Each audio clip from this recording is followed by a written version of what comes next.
Woolsey, Ranking Member Price, members of the committee, thank you for the opportunity to appear here today and share Serious Materials' experience in creating green jobs. 5 months ago, the community around Vandergrift, Pennsylvania woke up to devastating news. The Kensington Windows plant had shut its doors, throwing about 150 folks out of work. Some people had worked there for over 30 years. The average tenure was about 20 years. In a small community, it was an absolutely devastating blow. Serious Materials had already been exploring East Coast manufacture, so we took a look. We looked at the plant, looked at the people. We really liked what we saw. They made high-quality products. They had good facilities, good equipment. The workers were highly skilled. It was clear that we could introduce our technology, retool, and revise production to make our highly economic, highly efficient products. 2 weeks ago yesterday, we formally reopened and now have hired back about 30 of those 150 workers. We were fortunate to have Governor Rendell out on the day 2 weeks ago, and what he said really speaks, I think, very key to this hearing today, so I'm going to quote from him. He said, "This is a great example of the opportunities we have to create a green economy where workers manufacture products that reduce our energy dependence, encourage conservation, save consumers money, and strengthen our national security. We have a skilled workforce, idle factory space, and an infrastructure that can be used quickly to build, install, and service products like these. And now we have new resources to invest in these industries and our people to make these projects a reality and rebuild our economy so that we can emerge from this national recession stronger than before." I think all of those bits of what Governor Rendell said were really quite on target. By the way, we are, as you mentioned, Chairwoman Woolsey, we are also getting skilled workers back to work in Chicago, where another plant shut its doors in December, throwing about 300 people out of work.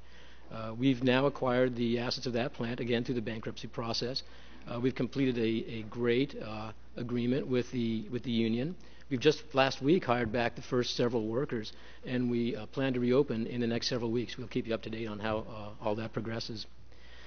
So what is it that we're doing? Serious Materials develops advanced green building products that save energy, save money, improve occupant comfort, and address climate change.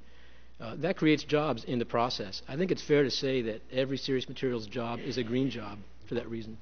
But beyond just the jobs that are created, our products contribute to economic health, saving more than it costs to produce and install them. I think that's very important. For example, replacing windows has generally not been regarded as cost-effective, for example, in low-income weatherization. But our highly insulating, low-cost windows technology actually changes that. Windows replacements are now cost-effective for widespread installation in low-income weatherization, and in public and assisted housing, and in federal, state, and municipal buildings, in many cities and many housing and building types. These are all areas which are supported by the Recovery Act, you may notice, as well as private investment in various energy efficiency retrofits supported by the tax credits that are in the Act. It is certainly the case that the Recovery Act and the deliberations leading to it gave us great confidence in our efforts to acquire and restart both the Pennsylvania and Chicago plants. More importantly, though, looking forward, effective implementation of the Recovery Act and its energy efficiency provisions is going to allow us to bring the staffing levels back up to where they were when those plants shut their doors and beyond, and bring production up there and beyond. It's enormously important that we get that effective implementation of the Recovery Act. We're going to be able to hire up much more rapidly than we otherwise would have. We'd always intended to expand to the East Coast and the Midwest, but now we'll be able to do that very quickly, much more quickly than we would have otherwise. There's an enormous amount of work to be done to deliver on the opportunities that are presented by the Recovery Act, both to create near-term jobs and also to deliver on the longer-term economic health, energy security, and environmental imperatives that we're facing. A lot of the work is administrative implementation of the Recovery Act. There's a lot that needs to be done. We're confident they can all get done, but it needs to be moved on quite promptly and effectively. A lot of the work just happens to be regular business activity as we hire up and retool and get our equipment going, get our suppliers and supply chains and our downstream going. There are also some legislative issues which seem like they come up and have to be addressed over time. But we're confident that it all can go well, and we expect it to all go well. We're planning to have staffing at about 1,000 by the end of this year and making high-quality gear. Now, I know there's an interest in this committee on job training issues.